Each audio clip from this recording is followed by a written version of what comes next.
they had these craft, and the Russians, of course, knew about them. And at the end of World War II, they split. You here in America took half the German space scientists, captured half of them. The Russians captured the other half. And, of course, you had Werner von Braun here. And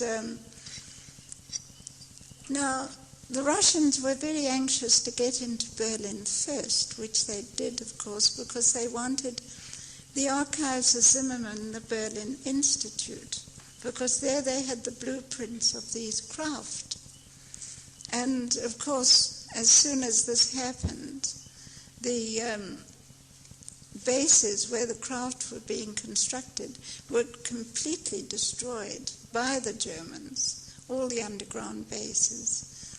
But the Russians knew what was going on, and they went straight there, and they actually took the foundations of these laboratories back to Russia to test and to examine them to see what type of research had been going on there.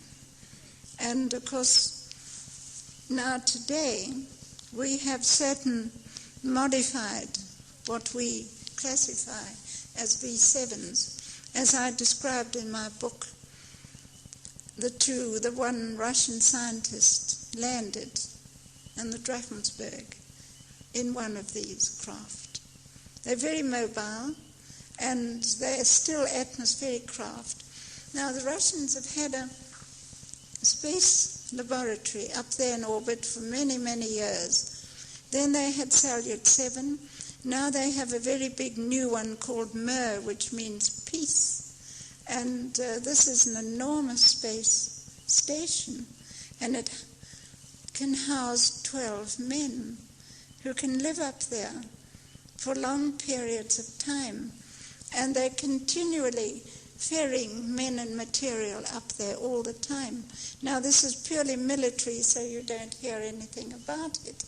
And now, at the time of when I wrote my book, all that information, they had already perfected one of these V7s from the German blueprints.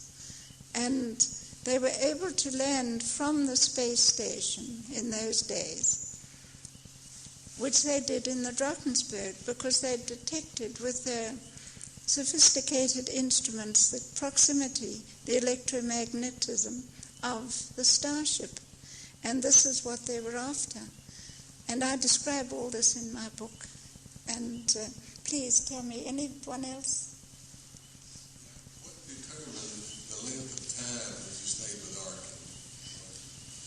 Why was it 9 years? Why not 20? How do you mean bad news? What did you say? What determined the length of time that you stayed in the Ark? Why was it 9 years? Why not forever? Well, the reason is because I have work to do. You see, today what is happening, there's a vast educational system that is going on throughout the entire planet, Earth. And not only in books and magazines and children's comics and films, we also lecture everywhere. We tell people, we talk about it. Now, I was told years ago that I mustn't talk about it and I mustn't write about it. But I have done so. And now, after 35 years, I can bring out so much more in a new book. Because after 35 years, I am no longer bound by the Official Secrets Act.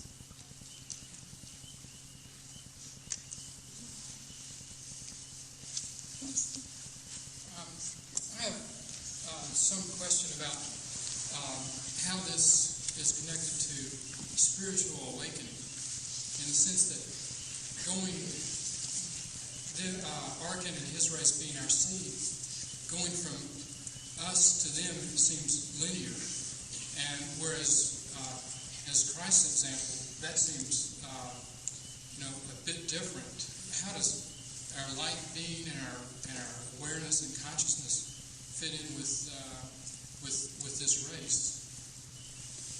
Well, as I said, it's an attitude of mind, a way of living and thinking.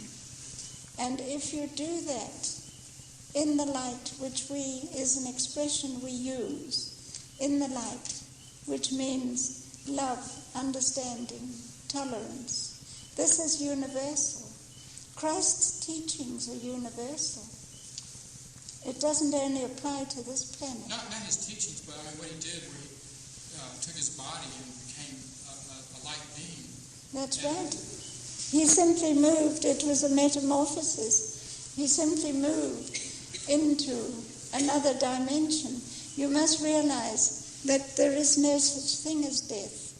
Everything is changed. Nothing stands still.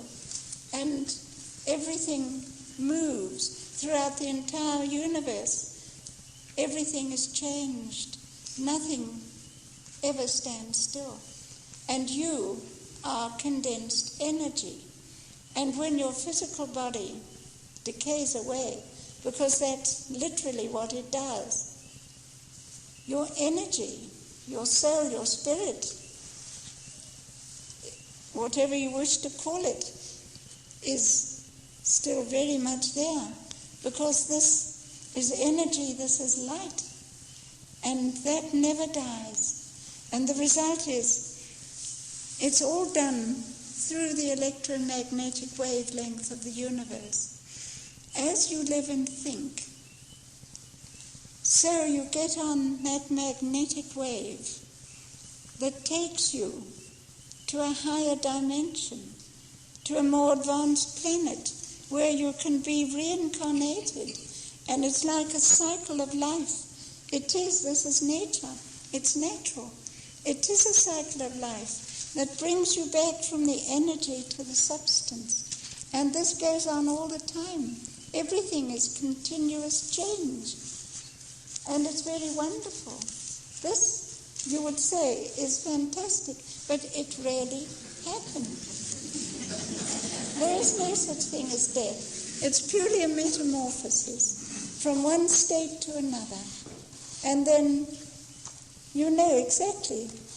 You're still alive. You know what's happening. You can see yourself.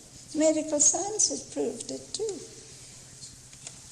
In fact, one of the greatest scientists described to me how on the operating table he actually died.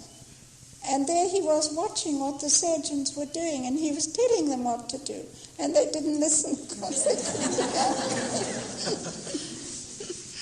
So you see, there's so much. It deals with everything, absolutely everything in life, and everything that you think in your spirit, everything. Thank you. Thank you very, very much.